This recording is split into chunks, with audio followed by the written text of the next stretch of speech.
आप में से कई लोग जानते ही होंगे कि ये है बथुए की भाजी यानी कि चील की भाजी। और यहाँ पे हम बनाने वाले हैं इसके मुठी। ये मेरी दादी, मेरी नानी और अभी मेरी मम्मी की रेसिपी है और मैं भी आज इस रेसिपी को ट्राई किया है, तो आप भी ज़रूर कीजिएगा। बहुत ही अच्छी लगती है और टेस्टी भी है, घर वाले सबको पसंद आएगी। तो चलिए शुरू करते हैं। सबसे पहले ना हमें ये भाजी ला करके इसे अच्छे से साफ़ कर लेना है। इसके हमें सिर्फ पत्ते पत्ते लेने हैं और अच्छे से धो लेना है 7-8 बार। बहुत अच्छे से धोना, जिससे कि जितनी भी इसके अंदर मिट्टी विट्टी सब हो वो सब निकल जाए। और फिर गर्म पानी करना है एक पतीले में बड़े से, और उसके अंदर ये सारी भाजी डाल देनी है और इसे हमें अच्छे से बॉईल कर लेना है। इसके अंदर ना ये जो भाजी होती है उसके अंदर वाटर का कंटेंट बहुत ज़्यादा होता है, इसीलिए हम इसे ज़्यादा बॉईल नहीं करेंगे। बस 2 मिनट तक हमें इसे अच्छे से बॉईल करना है। और 2 मिनट में आप देख सकते हैं इसका कलर जो है वो थोड़ा सा चेंज हो चुका है। बस इतना ही हमें बॉईल करना है, ज़्यादा नहीं करना है। थोड़े से हमें बड़े बड़े पत्ते इसके पूरे पूरे दिखने चाहिए। और फिर हमें इसे छान लेना है।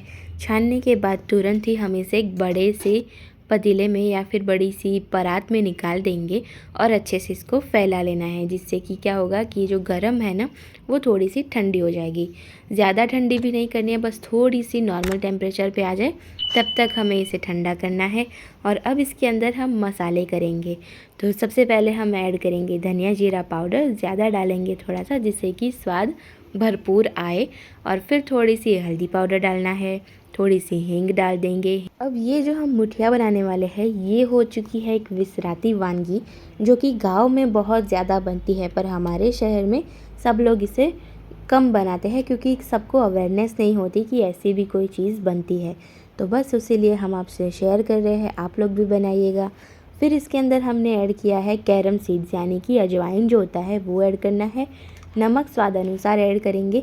अभी इसके अंदर आटा भी आएगा तो आटे के हिस्से का भी नमक ऐड कर दिया है। थोड़ा सा कुकिंग सोडा और यहाँ पे स्प्रिंग गार्लिक यानी कि जो हरी गार्लिक आती है ना अभी तो सर्दियों में, वो ज़रूर ऐड कर दीजिएगा दोस्तों, बहुत अच्छी लगती है। साथ में ऐड कर रहे हैं हम यहाँ पे ग्रीन चटनी जो हम घर पे बनाते हैं वो। और फिर यहाँ पे हमने चिली पेस्ट ऐड करी है, मिर्ची की भी पेस्ट बना के ऐड कीजिएगा क्योंकि हमें सब कुछ बारीक चाहिए। फिर अदरक की पेस्ट ऐड करनी है और गार्लिक की पेस्ट यानी कि लहसुन की पेस्ट ऐड कर देंगे। थोड़ा सा हम इसके अंदर ऑयल ऐड करेंगे। अब ये जो चीज़ हम बनाने वाले हैं, मुठिया बनाने वाले हैं चील के, इसके लिए स्पेशली आप लोग मूंगफली का तेल यूज़ करेंगे तो उसका स्वाद बहुत ही बढ़िया आएगा, ठीक है। या फिर आप कोई भी यूज़ कर सकते हैं, पर जो टेस्ट के लिए यूज़ होता है वो तो बेस्ट होता है मूंगफली का तेल। तो वही ऐड किया है हमने 2 चम्मच जितना। और इसे हमें अच्छे से मसल लेना है। इतना मसलना है कि ये जो हमने भाजी जो बॉईल करी है ना वो एकदम पेस्ट जैसी बन जाए। फिर इसके अंदर हम दही ऐड करेंगे। 2 बड़े चम्मच जितना दही ऐड कर देना है। बहुत ही अच्छे से मिक्स करेंगे इन सबको और मसलते जाइएगा बीच बीच में, जिससे कि भाजी और जो सारे मसाले हैं एक साथ मिल जाएंगे, अच्छे से घुल जाएंगे और उसकी अच्छे से पेस्ट भी बनती जाएगी। तो थोड़ा सा भाजी जो है वो पूरी रहेगी ना, फिर भी बहुत उसका बहुत बढ़िया टेस्ट आएगा। और यहाँ पे हमने पानी को गर्म करने के लिए रख दिया है। अब लेंगे मक्की का आटा, पीला वाला मक्की का आटा होता है वो। अब इसे हम थोड़ा थोड़ा कर करके भाजी के अंदर ऐड करते जाएंगे। जितना ज़रूरत हो उसी अनुसार हम इसके अंदर ऐड करेंगे, क्योंकि हमें जो भाजी है उसके अंदर बिल्कुल भी पानी डाल करके आटा नहीं बनाना है। जितना उसका पानी का कंटेंट है बस उसी के अंदर आटा गूँथते जाना है। तो बस जितना ज़रूरत हो उसी अनुसार ऐड करते जाएगा आटा, वरना फिर आप जो डो है वो ज़्यादा ही टाइट हो जाएगा और आप पानी ऐड इसके अंदर नहीं कर पाओगे। तो ये देखिए इसी तरह से मसलते भी जाना है, जिससे कि मक्की का जो आटा होता है ना वो मसलने से थोड़ा और ही ज़्यादा चिकना होता है और हमें बस वैसा ही चिकना चाहिए। तो ये हमारा आटा तैयार हो चुका है। अब क्या करेंगे, इसकी लोई बनाएंगे और एकदम लंबी लंबी सी लोई बनाते जानी है। ये देखिए जिस तरह से मम्मी बताती जा रही है ना, बस उसी तरह से बनाते जाना है। और ज़्यादा पतला भी नहीं करना है, हम इसको थोड़ा सा मोटा रखेंगे, जिससे कि जो मुठिया बनेंगे उसकी साइज़ जो होगी वो परफेक्ट बन के आएगी। और फिर जो कुकर है हमने बॉईल करने रखा है पानी उसके अंदर, उसके ऊपर एक छन्नी रख देनी है, या फिर आप प्लेट भी हो सकती है आपके पास अगर ऐसी, तो वो भी रख सकते हैं।